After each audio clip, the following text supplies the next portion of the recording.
This man's violent rampage spread terror throughout an entire country. He started a 3-month killing spree that would send Ukraine into turmoil. He went in and shot them dead. They had no time to react. 52 innocent people were murdered at the hands of this madman. He was an extremely cold, calculating person who'd had problems in his youth. These factors produced an explosive combination. This is my life, and I think it's my destiny. This man's from the devil. He was motivated by evil, and that's what drove him.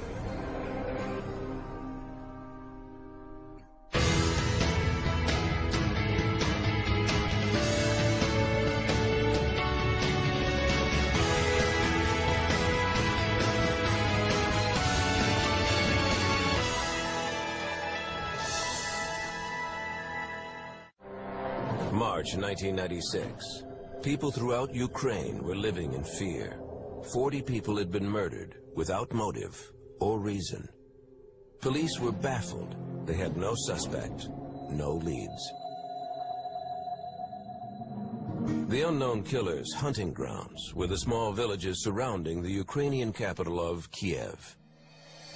In these isolated areas, he could strike without warning and disappear into the night.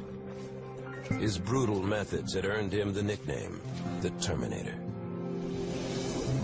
In the villages, people prepared for each night as if they were under siege. Most people came home from work by 5 or 6 p.m. and everybody waited in their houses in fear. Younger people had temporarily moved back with their parents. They immediately began to reinforce their homes. They put bars in the windows and on the ground floor. We asked the troops to come in. Imagine that. The schools shut down. Soldiers were on patrol day and night with a big radio station broadcasting all the time, like in wartime.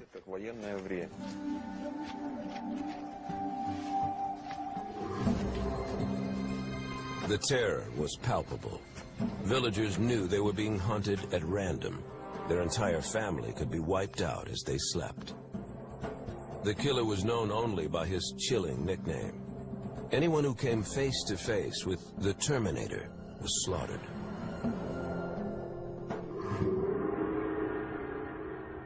The massacres began on December 24th, 1995.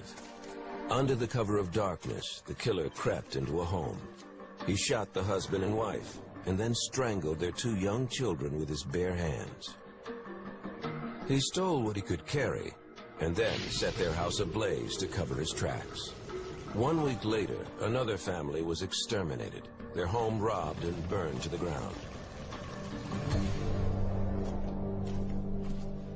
The slaughter continued. At each crime scene, there were no witnesses and little evidence.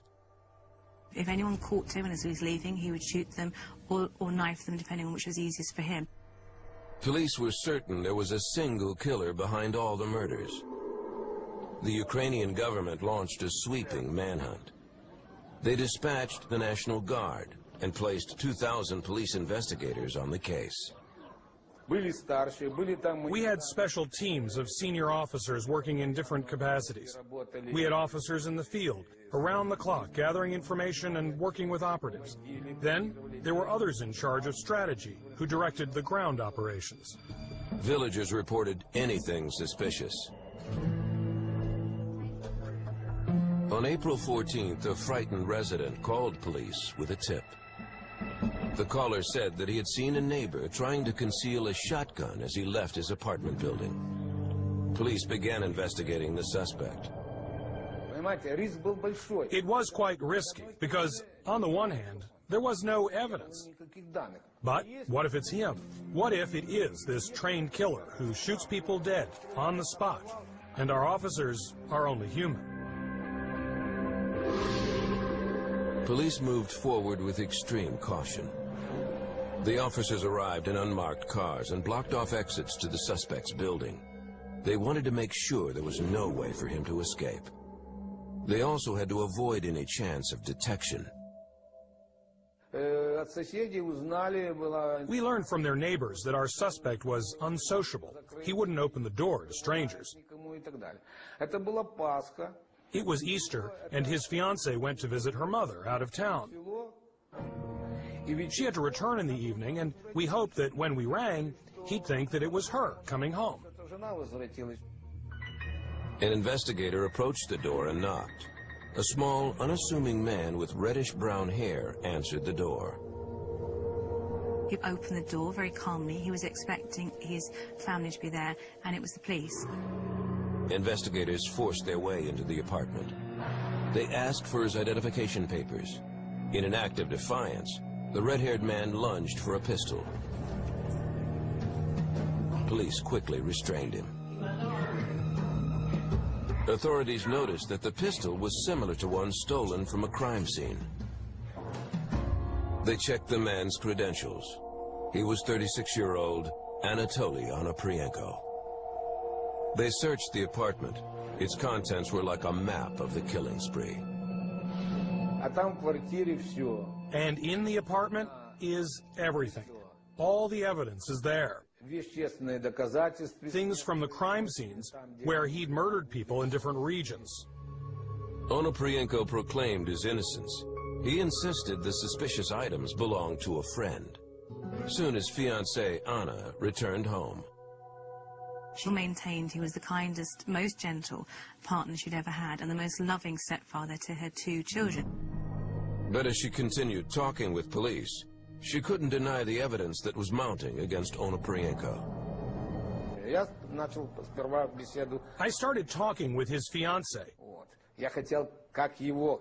and I tried to find ways of connecting him with these murders.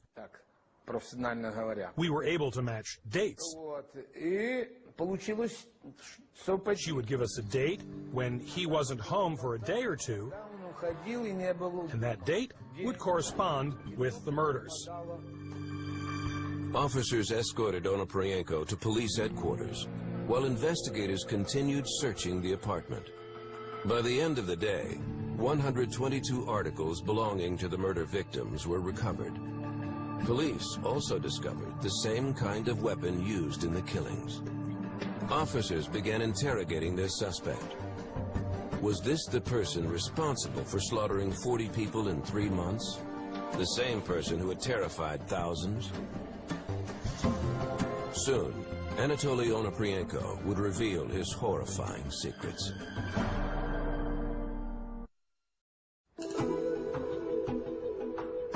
Yavoriv, Ukraine, 1996. After a 3-month manhunt, police believed they had finally captured a serial killer known as the Terminator. His name was Anatoly Onoprienko. Onoprienko's apartment was littered with evidence, but if police hoped to put the Terminator behind bars for good, they needed a confession.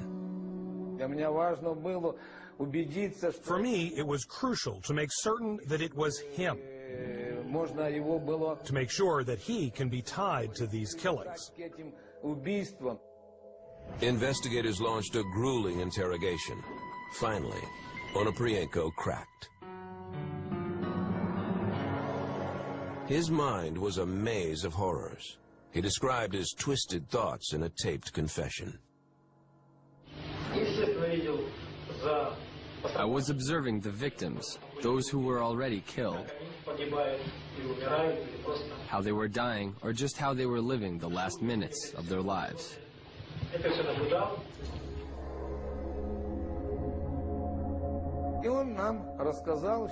He told us about all 52 murders he'd committed. Not only the ones he'd performed in 1995, but also about the murders he'd committed in the past, a long time ago. When he was caught, he said it came as a relief. He said he was fed up with this dirty business. He was fed up of being covered in blood the whole time. He wanted an end to it. The local police handed Onoprienko over to the Ukrainian Interior Ministry, the top law enforcement office in the country. He said he wouldn't say anything and immediately started making demands. At that time, he gave me the impression that he was extremely greedy, calculating, and cold. The ministry wanted to question the suspect for themselves, but Onoprienko had a different idea. When we came, he said at once, "I need a kilo of sweets, some sausage and crackers, otherwise I won't talk to you." It took months of bizarre negotiations and interrogations, but Onoprienko finally agreed to walk authorities through each of his murders. On June 28, 1997, police drove Onoprienko back to the villages he had terrorized. He described the killings with eerie calmness. He would talk about it as if he was reading from a menu. He said it was incredibly easy.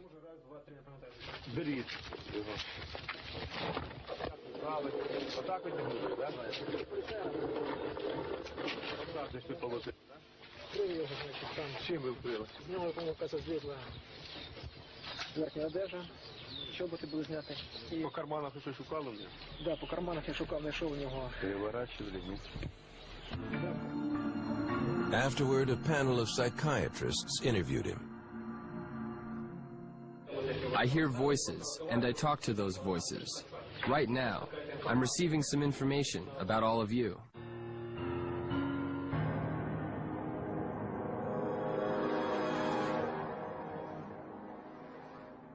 I'm a person, a regular person. Anybody can become a murderer. I was helped. Either it was a god or the devil, whatever he calls himself. After 28 hours of questioning, psychiatrists determined that Anatoly Onoprienko was in control of his actions and knew the difference between right and wrong. They declared he was competent to stand trial. His stories of Satan and mysterious voices they believed were part of a twisted play for attention. Считаю, что Оноprienko каким-либо психическим заболеванием, которым относятся инкриминируемые ему деяния, не страдал. По своему психическому состоянию мог осознавать свои действия и руководить им. What authorities could not yet explain was how this quiet and frail-looking man became a monster. I am an angel who was attending a school of Satan. Some will call me schizophrenic, or even Hitler, or other terrible things, but that's okay with me. Anatoly Onoprienko was born in the town of Lasky in northern Ukraine in July 1959, while the country was still under Soviet control. His mother died when he was 4 years old. He and his older brother grew up with an abusive and alcoholic father. I remember my father and brother staring at me and saying, "Let's send him to an orphanage." I don't blame them, but I am horrified by their memory. I remember their voices. At his father's insistence, his grandmother took him to the orphanage in Malin. It is not clear why Anatoly was sent away, while his brother remained with the family. His grandmother stayed with him at the orphanage for the first few days to help him adjust. Afterwards, she visited frequently and brought care packages of food. Despite his rough beginning, Anatoly adjusted to his new life. He was shy but managed to make friends.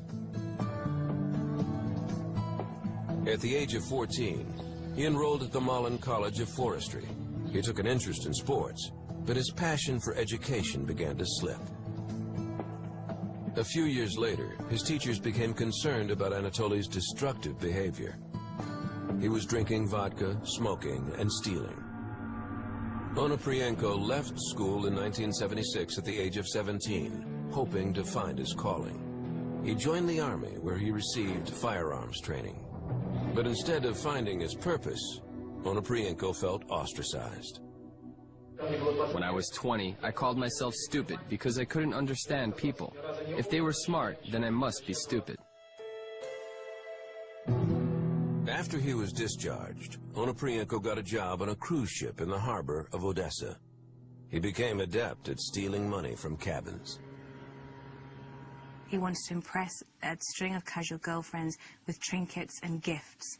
And on the face of it, he was stealing because he wanted to rob, and he was motivated by that. A young waitress caught his attention. The two quickly began a relationship, and after 3 years together, she became pregnant. Anatoly left his life on the ship to be with his new family, but the young father was restless.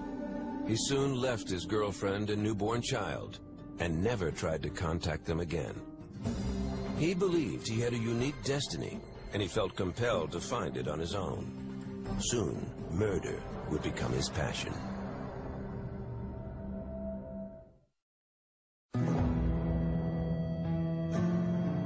For most of his childhood in Ukraine, Anatoly Onoprienko had felt abandoned and ostracized. Now on his own, he was determined to find a purpose to his life. To pursue his mission, he abandoned his girlfriend and young child and returned to a life of crime.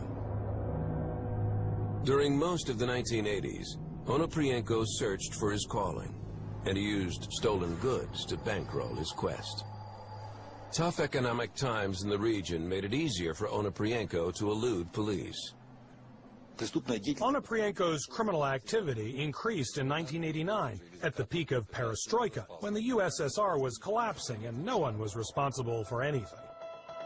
It was around this time that Onoprienko transformed from petty thief to murderer. He broke into his landlady's apartment hoping to steal a few valuables, but she walked in on him before he could finish the job. He panicked. Without thinking, he killed her and fled. He was never suspected in the murder. Onoprienko and his friend Sergei Rogozin robbed several houses together. They were driving home from a trip to Russia when they spotted a car pulling a trailer. Onoprienko swerved in front of the vehicle, grabbed a rifle, and jumped out of his car. Rogozin assumed they would rob the couple and then leave. He was wrong. Onoprienko ordered the driver to roll down his window, and without warning, shot both the driver and his wife. He buried the bodies and then set fire to the car. Onoprienko threatened to kill Rogozin's family if he didn't keep quiet about the crime. Rogozin agreed. Onoprienko was eager to kill again. For most of his life, he had felt like an outsider. Now, he discovered that killing made him feel important and powerful. Just over a month later, Onoprienko struck again, killing another couple in their car, while Rogozin looked on. In late 1989, Onoprienko ambushed another unsuspecting vehicle. This time, there was a child in the car with his parents. Onoprienko didn't hesitate. He killed everyone inside, including the sleeping 11-year-old boy. He dragged the bodies into a ditch, poured gasoline over them, and set them ablaze.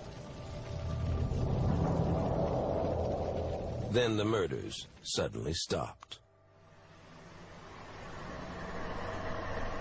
For the next 6 years, Onoprienko traveled throughout Europe. His urge to kill seemed to have disappeared. He worked in Germany and Austria.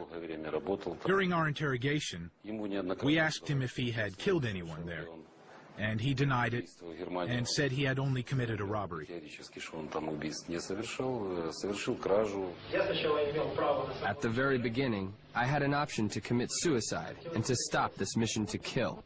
But then, with the passage of time, there was an order from above that I cannot kill myself. I'm supposed to live and keep doing what I am doing and finish this game. In 1995, Onoprienko decided to return home to Ukraine and continue his killing spree. He assumed that while he was away, his previous murders would have become legend in Eastern Europe. By this point, the Soviet Union had collapsed and Ukraine had become independent. As a result, law enforcement under the new government was in disarray.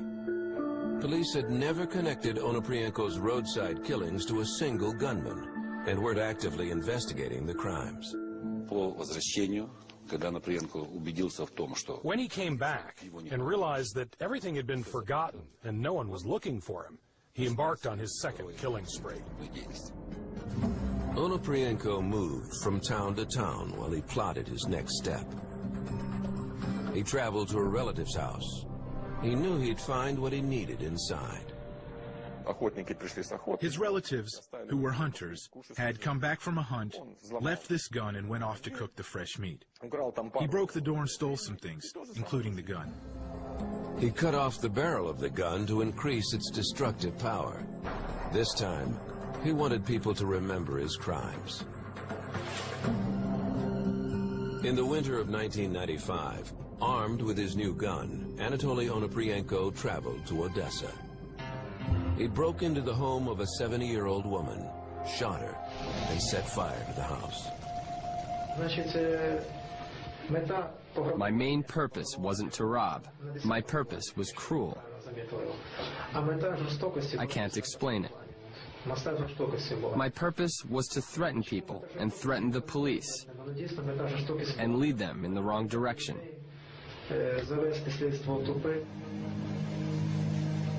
4 days later, Onoprienko arrived in the town of Malin, where his rampage continued. He shot a man and a woman who were having sex in their car. I shot at them from the driver's side and wounded the man. Then the woman jumped out of the car. I waited until she put her clothes on. Then she ran off, probably to get some help. When the woman returned, he shot her. Onoprienko then finished the driver off with a knife. He put the woman back into the car, drove the vehicle to a secluded area, and set it ablaze. He took the couple's money and fled the scene. Onoprienko disappeared into the night. A month later, he struck again. In time, his attacks took on a distinctive pattern. He would literally find a house, he would create a noise outside, maybe throwing a stone at a window. The man would come outside, he would shoot him. He would go inside, he would go from room to room, hunting the women who would kill first, then he would go through it and kill the children. Anatoly Onoprienko had begun one of the worst killing sprees in European history. No one in his path was safe.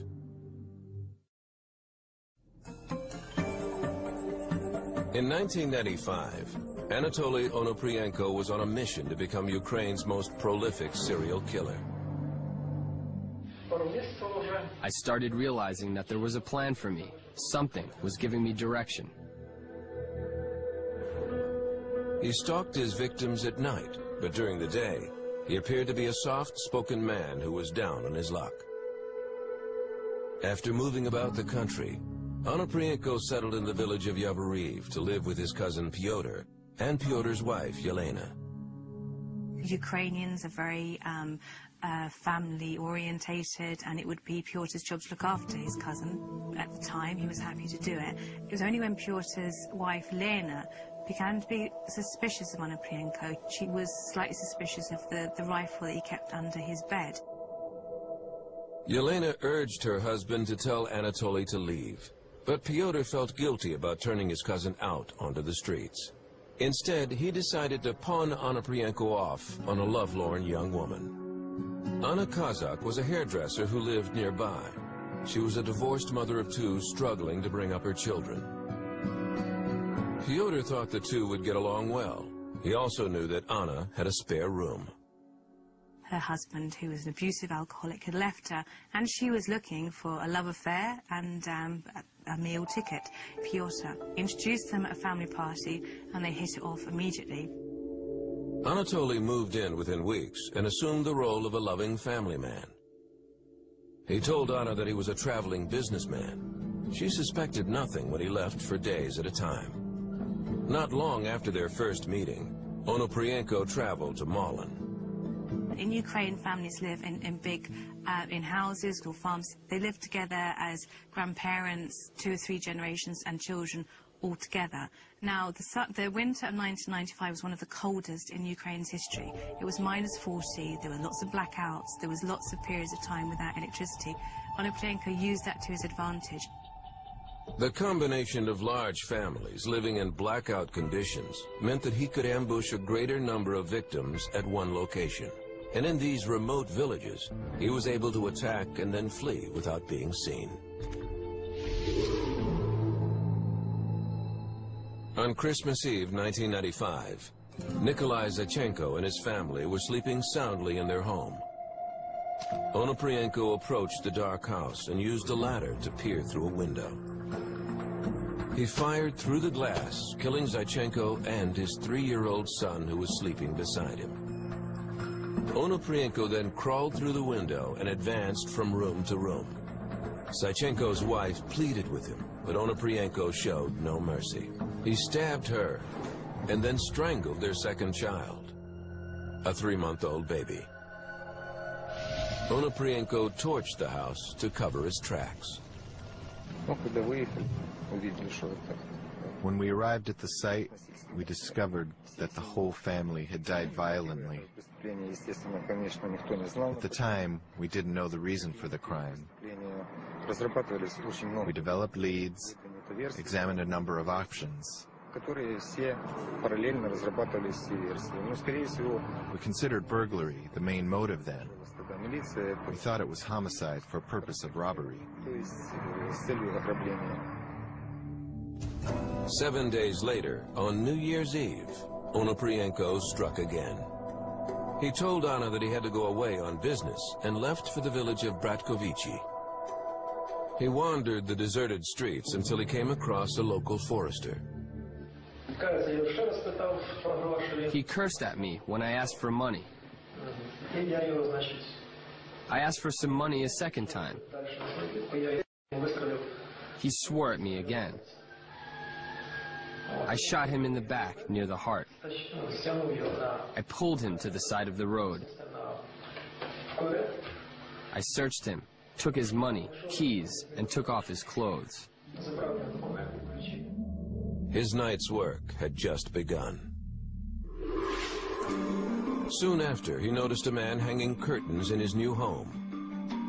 Onoprienko fired at the man through the window, killing him instantly. After making his way into the house, Onoprienko killed the man's wife and her twin sisters. He then cut off the wife's finger to remove her wedding ring. He said cutting through her finger to take off a ring was like cutting through a small branch. It was very easy. Cutting through flesh was like cutting through butter. Onoprienko calmly boarded a train and returned home to Anna and her children. Later that night, he proposed to Anna, giving her the ring that he had chopped off the dead woman's finger just hours earlier.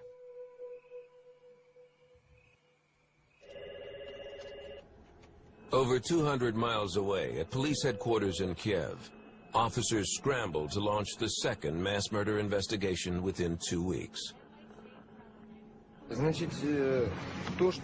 After the second murder, we became convinced that the killer was a maniac. We came to the location and viewed the scene. We saw the brutality of the crime, and it had become absolutely clear to us that it was the same man who committed all the killings. The unstable political environment in the region hampered police efforts. Ukrainian officials pressured investigators to conceal the fact that a potential serial killer was on the loose. During the Soviet era, the government had refused to admit that serial killers existed. And even though Ukraine was now an independent country, authorities still followed the old example. You've got to understand that for the police and for the political and criminal situation in the country at that time, it was unacceptable to admit that this was happening. As the investigation continued, police knew they were up against a serial killer. Each massacre had distinct similarities. It was striking how systematic the murders were. They were group killings. Whole families were wiped out for no visible reason. That was really astounding. Onoprienko continued to slaughter innocent victims. He is a degenerate who didn't even benefit materially from his crimes, nor did he win any glory. He is an immoral man who was killing defenseless people and children. He was bloodthirsty and greedy.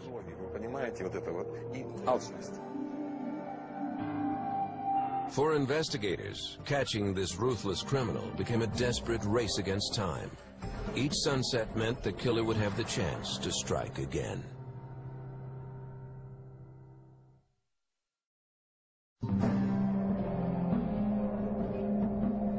In 1995, people in western Ukraine were terrified. Families were being murdered at random by a madman. No one knew when he would strike next.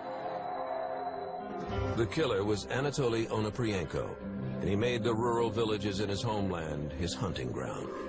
He stalked his victims in the dead of night, knowing there was little chance of being seen or heard. What was typical for all the crime scenes was that they were all around newly built houses that were out of the way. It always happened at night, and every time the same type of gun was fired. Onoprienko took mementos from each of his murder victims.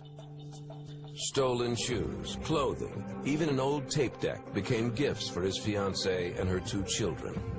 The presents helped him maintain the facade that he was a loving family man. His fiancée never suspected that this timid-looking man was the serial killer authorities were searching for. Police continued to roam the streets at night looking for a deranged killer. All the police departments had been given instructions as to what to look for. They knew how the killer behaved, that he acted at night. They investigated any sound, even when a dog barked at night. The orders were strict. Rumors about the killings spread through the villages, and investigators could no longer conceal the chilling details from the public. The gruesome facts hit the papers. The media described the crimes as though they had been committed by a killing machine and called the faceless murderer the Terminator. They warned families that a madman was on the loose and to use caution after dark. The slaughter continued. In January 1996, 18 people died at the hands of the Terminator. Another 9 followed in February. The victims included Galina and Sergei Bondarchuk and their 2 children, 9-year-old Valera and 7-year-old Tanya. It wasn't too late even. They hadn't gone to bed yet. They had just come home shortly before that. They were still dressed. The kids were asleep, and they were still doing things in the house.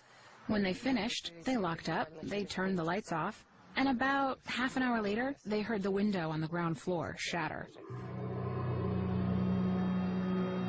Sergei Bondarchuk kept an axe at the ready. He grabbed the weapon and raced outside. Hidden in the darkness, Onoprienko was waiting to pull the trigger of his sawed-off shotgun. After his capture, Onoprienko used a dummy to demonstrate how he committed each of the murders.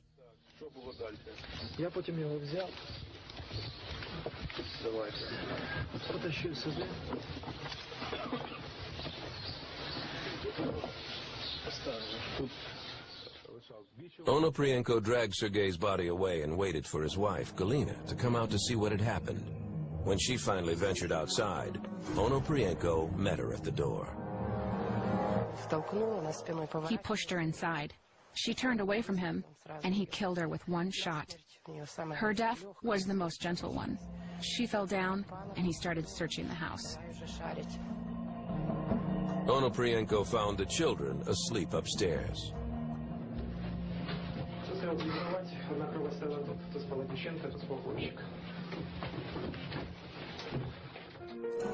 He killed them both, first Tanya, then Valera.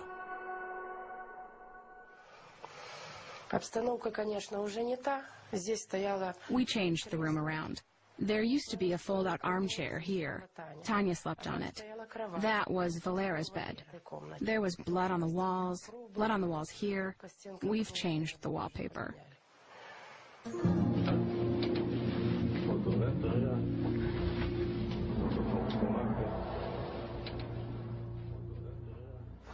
He started walking around, rummaging through the house. But there was nothing. Only a tiny, thin gold chain on Galya's neck. It was Sergei's wedding present, and earrings. There was no money in the house. They lived from hand to mouth. This time, Onoprienko did not set fire to the house. Instead, he traveled back to his new family, stolen gifts in hand.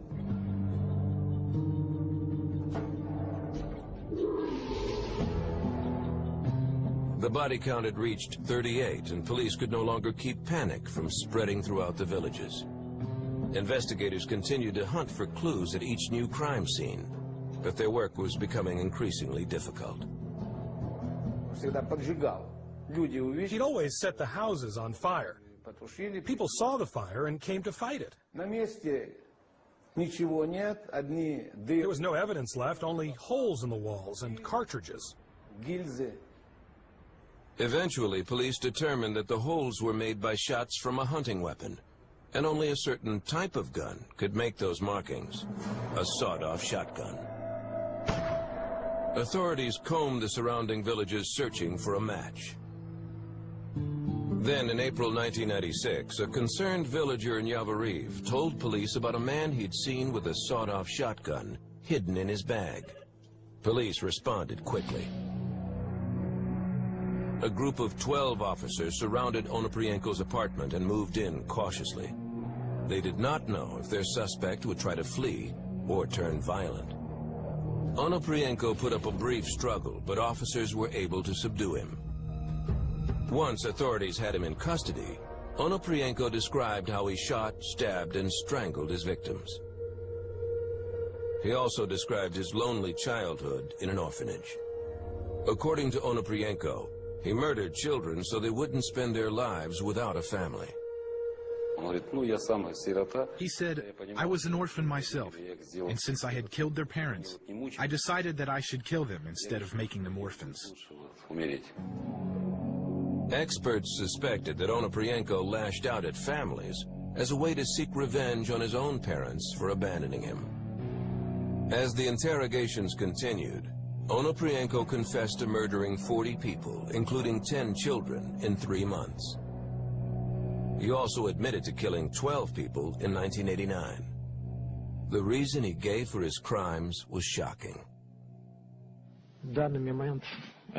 I feel like a cross between a human and a robot.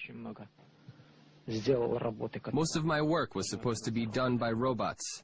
I consider myself an experimenter, with myself and with other people.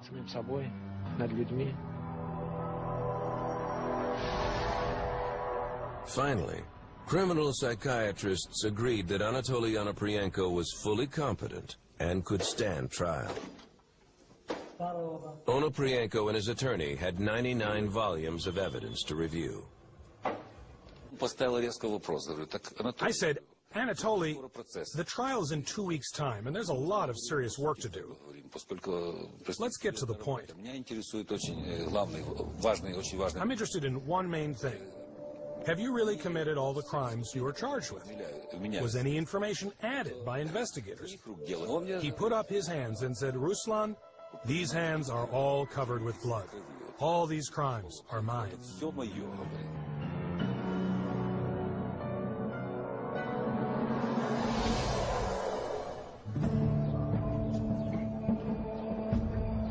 In 1996, after a nationwide manhunt, Ukrainian authorities finally captured the serial killer who had terrorized their country.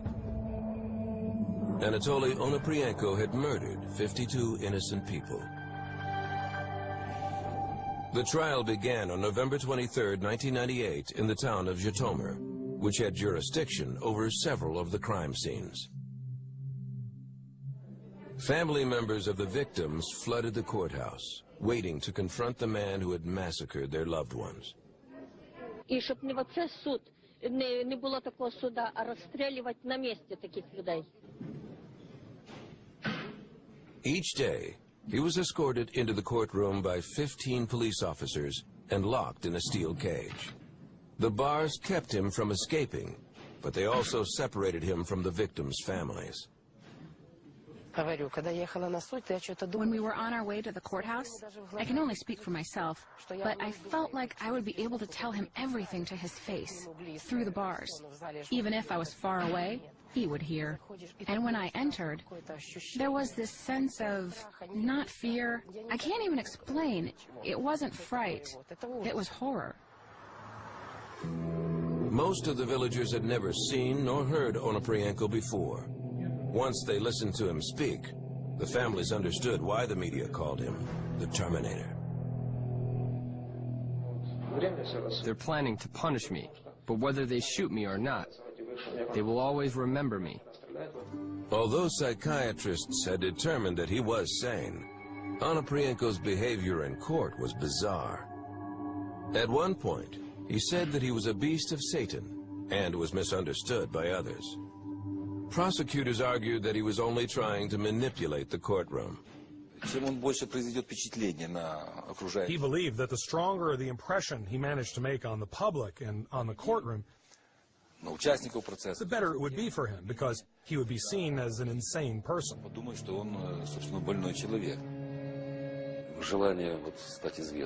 He wanted fame or notoriety. And when he saw a large audience, when the hall was overcrowded with people, and journalists, and full of TV cameras, he was really enjoying himself while he was giving his testimony.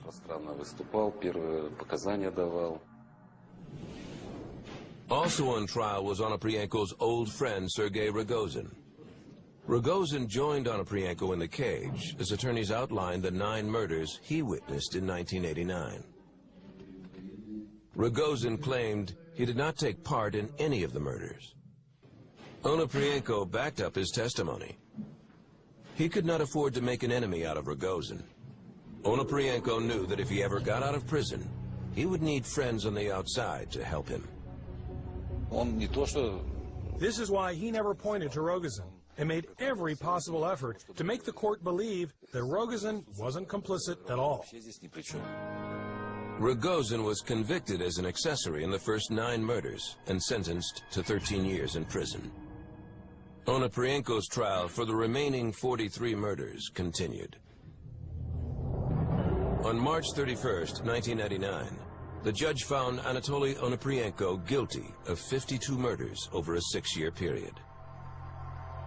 It took the judge almost 2 days to read the long and comprehensive verdict. The following day, he was sentenced to death.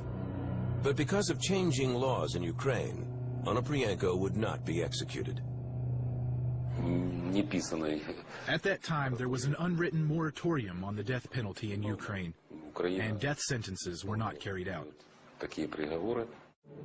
People across the country were outraged. They demanded the Terminator die for his crimes. Members of Parliament urged the president to proceed with the execution. Ukraine's decision to join the Council of Europe ultimately saved Onoprienko's life. The Council helps Eastern European countries that are trying to establish their independence. It also forbids capital punishment. And as a result, Onoprienko's sentence was commuted to life in prison. He will now be eligible for parole after serving 20 years. While parole is unlikely, many Ukrainians are outraged that there is even a small chance that Anatoly Onoprienko will ever walk the streets again. And what do you think he'll do? He'll keep killing people. He also boasted he always wanted to kill 360 people, and this was his intention. And if he gets out of prison, or when he gets out of prison, this is what he wants to do. I asked him, "What are you going to do in prison?" He said, "I'll escape and be more careful next time."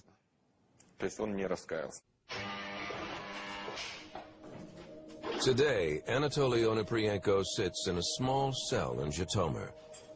He claims that prison will not hold him for long, and his desire to kill again continues to terrify his countrymen. From behind bars, he told a reporter, "There is no doubt that I will escape from this jail. And when I do, the killing will be much worse. Especially for people who insulted me. I always said I would kill 360, give or take 10.